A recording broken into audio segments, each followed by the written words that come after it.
Good afternoon, everyone. Thanks for joining us today.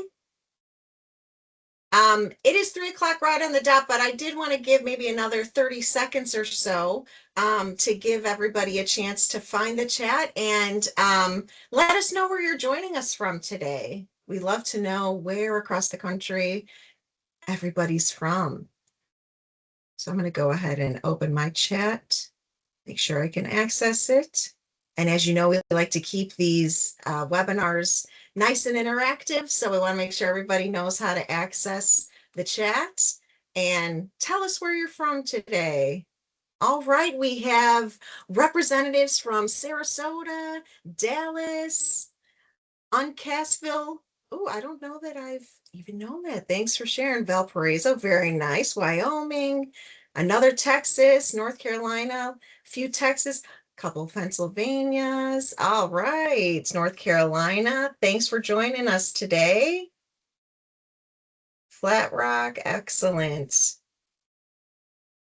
And if you've been with me the last few times, you notice that for some reason it's like I don't see any chat responses, then I get like 15 all at once. So, uh, Louisiana, another Texas, Illinois, thanks for joining us, guys.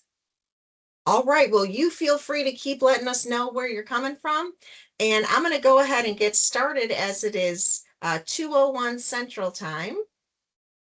Well, today's session focuses on one of the biggest instructional challenges that we face. Students can often pass an assessment, but struggle to apply what they've learned in a new situation. If learning remains trapped inside the classroom, we haven't fully achieved our goal. Today, we're going to explore how to intentionally design learning experiences that help students transfer knowledge and skills beyond the lesson, beyond the test, and beyond the classroom. So today's ID Masterclass is focused on designing for transfer, helping students apply learning beyond the classroom. My name is Christina Thomas, and you may have seen me the last couple of weeks. So glad that you've come back or possibly are watching our recording a little bit later. Go ahead and take a moment to review our learning outcomes for today's session. Notice that our goal isn't simply understanding transfer. Our goal is to design for transfer. So you'll leave today with practical strategies and a redesigned lesson component that you can use immediately. So I'm going to start with a quick poll. Throughout this session, there'll be some interactive polling. There'll be some requests to join in the chat. Remember that we love to learn with and from each other, and this webinar will be successful as long as we have participants interacting with each other. So make sure that you do that with us today. So I'm going to go ahead and launch a poll in a moment. And when you respond to this poll, think about your own students. Polls, there we go. In a moment, you should see one just pop up on your screen, and it is a multiple choice one. So think about your own students when you are responding to this question, which is, when do students most often struggle? Is it when they're asked to remember information, passing assessments, applying learning in new situations, or completing assignments? It may be a few, but if you could try to choose just one for this poll, let's see where we stand. So we have about 24% at remembering information, about 20% at passing assessments. Almost 50% applying learning in new situations. Absolutely. And about 13% at completing assignments. That's great. Feel free to keep on submitting your responses to the chat. We always like to see what the final results are. And if you're new here, please feel free to continue interacting with us through the chat. If the polls are not working for you, you can just give us an ABCD based on what you see on the screen. All right, so it looks like in the end so far, about 60% applying learning in new situations. Absolutely.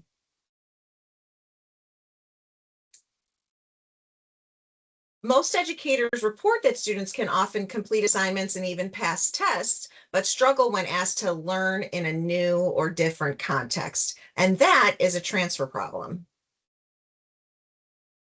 So think of a real student. Maybe you have heard this in your classroom often, some variation of this. I learned this before, or I remember learning this. I know we did this before. I studied this last year. Yet when application is required, they struggle. So if you could, go ahead and type one word or phrase into the chat describing why you think that is. Why is it that when application of what they're learning is required, that they struggle with that? Why do you think that is? Go ahead and enter that into the chat and we'll see what we've got here.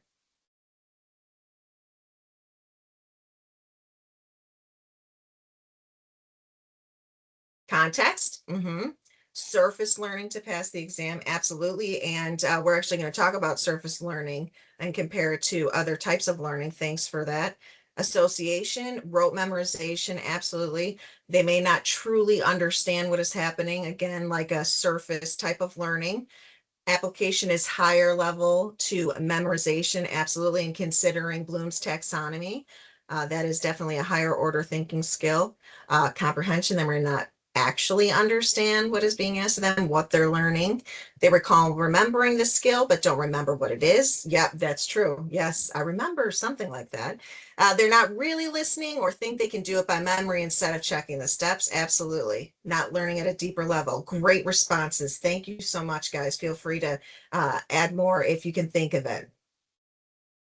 Those responses point directly to why transfer often fails, right? A lot of it is surface learning, just expecting to memorize things. So it's not really like deep within their understanding for the fact that they can then bring it back to a new class or a new situation. Absolutely. We're going to get into all that today.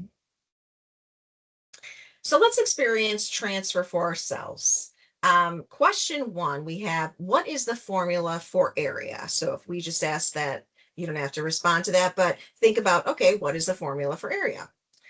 Now, look at question two.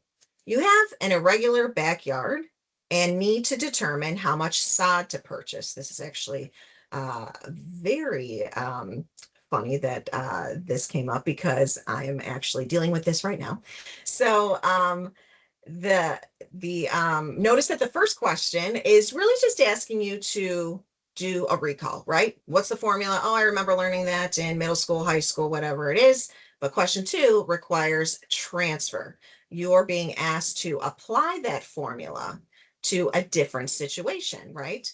The thinking is dramatically different, even though the content may be quite similar. So let's test this idea. Uh, which task requires greater transfer, do you think? Task A, explain what a profit margin is. Or task B, a business is losing money, even though sales haven't dropped. What should the owner look at and what should they do? Yes, is it A or B? What task requires a greater transfer? I've got one B so far, another B. Yep, absolutely. Lots of B's. Thank you. Yes. Think of most of us are on the same page. In task A, students can succeed by recalling a definition, right? Define what a profit margin is. But in task B, they have to interpret the situation, identify relevant data, apply the concept of profit margin, and make a decision. That is transfer. So let's brainstorm. What gets in the way? Let's complete the sentence in the chat. We've got students struggle to transfer learning because, why do you think that is? I'll give a moment for everybody to offer response. Authentic assessments are missing. Great. Thank you for sharing that. Lack of experience with real world applications. Yes. Distractions, sure. Teacher prep, okay, yeah. They don't see connections between concepts, right. Sometimes we have to design those opportunities for the students to make those connections, absolutely. Abstract thinking is required, and maybe they're not really strong in that. Lack of understanding of context, lack of interest, yep. Short-term memory, oh yes, that is definitely prevalent here in this generation. They don't always care about the subject, yep, that's true too. Awesome. Thanks, guys. Really great responses. But similarly, passive learning, maybe they just been exposed to the content one time. They need more of the deeper learning, and they need to make connections to other situations that are applying the same content. And many of these barriers are actually design problems. John Hattie reminds us that learning becomes visible when students actively process information. Transfer isn't something that happens after learning. Transfer is part of the learning. The strategies we'll discuss today align closely with high impact influences identified in visible learning by John Hattie. Always grounded in that research, right? So think about your own schooling. What is something you learned that you still use today? Now, not necessarily 2 plus 2, but thinking more broadly, what is something that you learned in school that you use today? Yeah, I'll say typing. Absolutely. Critical thinking. Absolutely. Hand sewing. Nice. Algebra. Yep. Algebraic reasoning for sure. Even deeper, right? Cooking skills. Yes. Awesome. Literacy. Yep. In general, literacy. Grammar, communication, logical thinking, reading. Yes, absolutely. I'm seeing a few of those soft skills here. Writing, communication, critical thinking, cursive writing. Yeah. Some states got away with that, but a lot of them are bringing them back. Practical training experiences, algebraic concepts, absolutely. So notice these aren't usually isolated facts, right? Like, that specific formula that you used, or E equals MC squared. But typically there are those transferable skills like problem solving and researching and collaboration and reading and literacy skills and the algebraic thinking, right? Before we move forward, let's summarize. So transfer occurs when students can take learning and use it somewhere else. And this requires much more than remembering. It requires thinking. Now that we've experienced transfer a bit, let's define it more clearly and explore how understanding by design, or UBD, was intentionally designed to support it. So transfer learning, the ability to apply knowledge and skills in unfamiliar situations. So we'll keep that in our back pockets for the remainder of our webinar. One reason transfer doesn't happen is because we often stop at surface learning, and many of you even mentioned that in the chat. Surface learning is important. It builds foundational skills, right? We have, recalling facts and defining terms, memorizing. Then on the other column you'll see on the screen is deep learning. Deep learning helps students connect and organize their ideas, explain and analyze or compare. But transfer learning occurs when students can take that knowledge and successfully apply it into somewhere new, right? So applying new situations, solve a complex problem, adapt to situations that you may be unfamiliar with, and actually create something, right? Like create a learning plan, something like that, create a patient chart. So think of it this way: surface is I know it, deep learning is I understand it, and transfer is I can use it. All right, so let's be honest with ourselves. Sometimes it's hard to reflect. Think about your current quizzes, tests, projects, or assignments. Which level do you think dominates? So certainly you may have many that you see crosses the board, right? Surface, deep, or transfer. But I'm going to push out a poll here, and just curious where we're at. Do you think that most of your assessments live in the surface, on the surface, in the deep category, deep learning, or transfer? And again, if the poll doesn't work for you, feel free to enter that in the chat.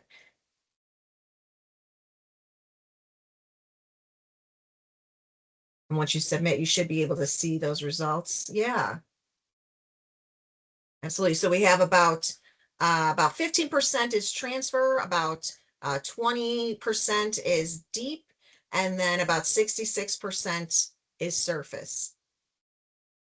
Yes, many assessments naturally fall into the surface category because they're easier to create, easier to grade, right? We want those automatic grades. And so a lot of times that kind of just lends itself to the more surface learning because it's recall, right?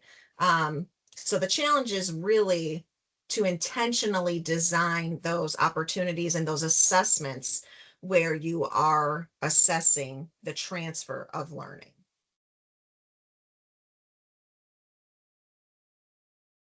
One of the most powerful ideas from understanding by design is that we start with transfer. So not specifically the content we're going to cover or the activities, not the worksheets we're going to give, but instead we ask, what do we want students to do with their learning after instruction is over, right? Mandy has talked about, starting with the end in mind, right? Essential questions naturally support transfer because they don't have a single correct answer. Instead, they encourage students to revisit learning in multiple contexts. That's why you see those essential questions like the beginning of a chapter or a unit, right? So you can continue to revisit them throughout. And the best essential questions remain relevant long after the lesson ends. So I have a few examples on the screen here. I'll just shout out one or two, but for the health field, one essential question and transfer type learning could be, how do daily choices affect lifelong wellness? Or for business, how does data influence decision making? Notice that many of Hattie's strongest influences involve active student thinking. Transfer is strengthened when students explain their reasoning, reflect on their learning, receive feedback from the instructor or peers, apply ideas repeatedly. The common denominator is cognitive engagement. Students must think about their thinking. Instead of asking students to solve 10 equations, we should shift to something more realistic. So now students in this try, so I have instead of solve these 10 equations, in the try, we have a contractor must order flooring for an irregular room.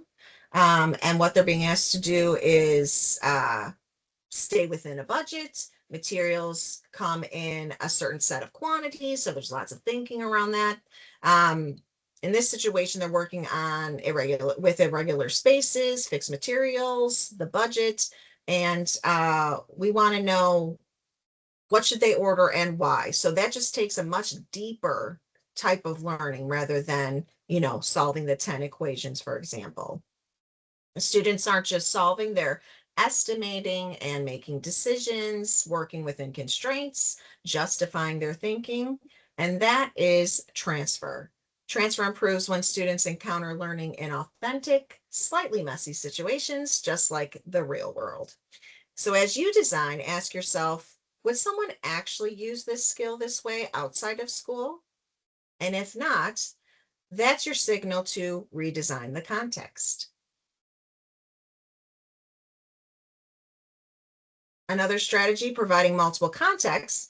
One of the strongest ways to build transfer is to expose students to multiple applications of the same skill. So in this example, the skill is managing money to make decisions. Same skill, different context. So if you're in a personal finance class, it might be monthly budgeting. Business class, general business class could be operating costs, travel planning, trip expenses, event planning, budgeting an event. The real skill is managing money to make decisions, but you can see it being used in multiple different contexts and in different ways.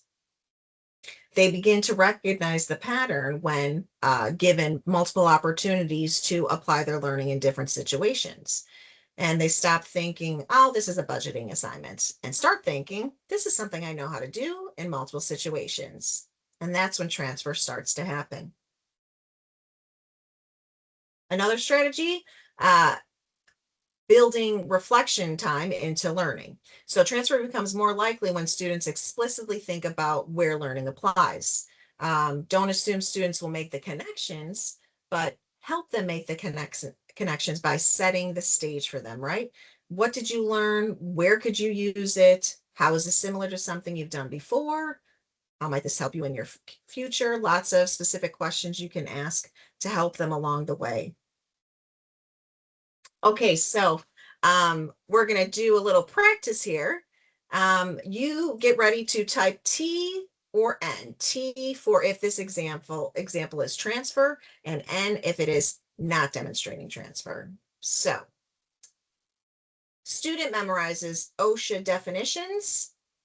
T for transfer, N for not transfer.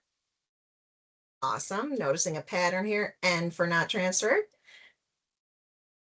Next, student identifies safety hazards during a workplace inspection. Is that transfer or is that not transfer? Yep, seeing lots of T's, that is a transfer skill and learning opportunity. How about student recalls nutrition vocabulary? Transfer, not transfer. Yep, very good. Lots of N's for not transfer. That's right. That's definitely recall. Low on the Bloom's taxonomy list. Very important for foundational skills, but not necessarily going to transfer into other learning opportunities. And students create a healthy meal plan for an athlete. Ah, yes, lots of T's for transfer. Absolutely. Applying your knowledge for that healthy meal plan for an athlete. So now we're going to shift from ideas to design. This is where transfer becomes real, not just something we understand, but something we actually build into our instruction. So I'm going to guide you through a quick redesign process you can use anytime you plan a lesson. The goal is simple, and it is to move from what students do in class to what they can do outside of it. So keeping that in mind. So if you have, like a post-it note, if you're somewhere where you have that at your reach, feel free to use that. If you want to just do this in your mind, feel free to do that. If you want to get out your digital notepad, feel free to do that. But we're going to apply some of what we've learned here. So if you'd like to get those items out or think in your head, feel free to write or type it. So start with the real world application. Um, Ask yourself, what is something someone would actually do with this learning in the real world? So if you could think of, a class, a course that you're currently teaching, if you're doing summer school, if not, something that you're going to teach in the fall. So one example could be and I'll put my example, if you teach business, maybe it's analyzing data to make a decision. So go ahead and do that for yourself. Start with a real world application that applies to your discipline or content area or career path.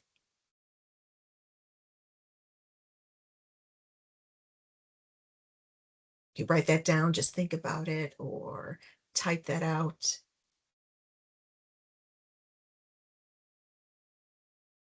And step 2 would be identify the underlying skill. So my example, I have interpreting data, identifying patterns or trends, evaluating evidence to make a decision. Those are some of the underlying skills that fit within the real world application of analyzing data to make a decision. So can you think of an underlying skill that fits with your real world application? I'll give you about 30 seconds or so to think about that. Type it up, write it down.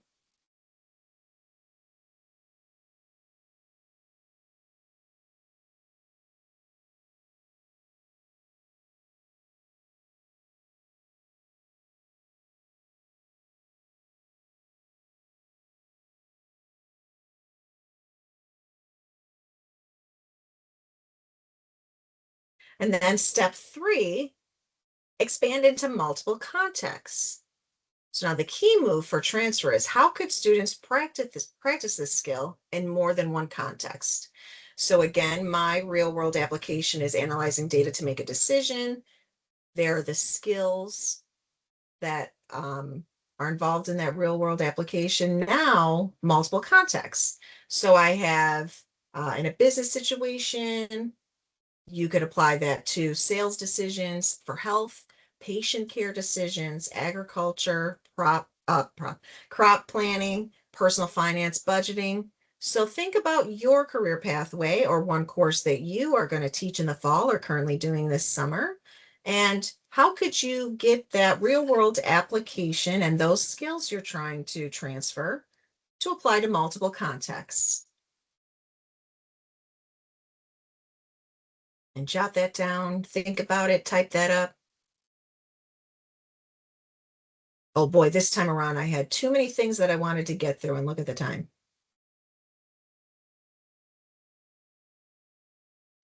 So something to remember: when students practice a skill in multiple contexts, they stop seeing learning as one assignment and start seeing it as something they can use anywhere. This simple checklist is one of my favorite design tools. Before finalizing any lesson or assessment, I like to ask these questions. Can students use this learning next week, next year, outside of school, in another subject, in a workplace? And if not, then you may need to revise it, right? We want that to transfer into other situations and for lifelong learning. So I know that we're short on time, so I won't ask you to put your transfer focus change into the chat while, even though I'd really like to see them. So if you would like to share yours, feel free. I can't help myself. I want to see everything that people came up with. If you'd like to share your idea, as you know, we love to learn from and with each other. So feel free to do that in the chat, but I'll keep going along and I'll certainly call those out if anybody would like to share. So just to incorporate that reflection opportunity in any good lesson is after today's session, stop and think of one thing that you'll stop doing perhaps and start. Think of one thing that you'll begin doing. You'll try to do now with some of this additional skills that you've learned today. Continue one thing already supporting transfer that you have already done this, and this webinar has just reaffirmed that you are doing the right thing. So something you'll stop, something you'll start, and something that you are going to continue because you've already been doing it. That's just kind of a rhetorical thought and reflection opportunity. If you remember only 3 things from today, remember these. That is, learning is not the goal, application is. A transfer must be designed intentionally. Authentic tasks, reflection, and multiple contexts support transfer. And if you like, you can finish this 1-sentence commitment. You could do it for yourself. I know we're running out of time, so you might not have time to put it in the chat, but you can feel free to do that. To better support transfer, I will, and fill in the blank. What is one action you'll take within the next week? If anyone would like to share that in the chat, feel free to do that. To better support transfer, I will convert practice coding questions to deeper reflection and application scenarios. Excellent. Thank you, Lithia. Ensure an application opportunity. Perfect. Thank you, Tiffany. Include more discussion on how the skill will help in the real world. Absolutely. Thank you, Nicole. Have students reflect on how they can apply it to their lives. Perfect. Thank you, Stacy. Ask open-ended questions. Absolutely. Create assignments that give students the opportunity to convert concepts to skills. Perfect. Thank you, Barbara. I will involve real world application to this situation. Absolutely. It is just so important. Lots of opportunities to transfer the skill and the knowledge being learned in that one situation. Thank you so much for sharing. We love to see that. So just kind of repeating, the ultimate goal here of learning is not what students can do during instruction, but what they can do when instruction is over and in their daily lives after the class ends and in their future. These will all be on the PDF of the PowerPoint that I send you, so you'll still have all this great information. But sorry we ran out of time. I just had to get it cut it a little bit short towards the end. Apologies. But if you would like to sign up for our next session, please feel free to do so. You can scan the QR code. We have one on July 28th, same time, 2 p.m. Central Time. And this one is UDL in Action, Practical Steps for Inclusive Course Design. So we'd love to have you join if you have not already signed up. Thank you so much. And lastly, if you would like to provide us with feedback, we always love to find out what our participants and customers and our audience has to say. And you guys made this a great presentation and webinar because of your interactive and participatory responses. I really, really appreciate that. I would rather have that and run out of time than not have any of that and make it a short webinar. So thank you so much. Please feel free to always respond to our follow-up emails with any questions you have, and let us know if you have any questions you'd like to enter in the chat. Thank you very much for joining us today, and I'll just leave with another 30 seconds or so if anybody else has a question they'd like to ask.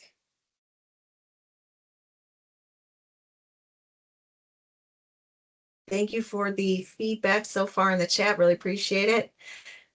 Where can we get all the recordings? Excellent question. We do have a playlist. I will put this, I always put it in the follow-up email, but I'll put it in the chat if you want to hang out. If you'd like that playlist, I can most certainly do that.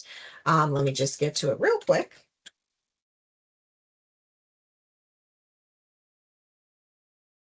This one is our Design for Impact playlist.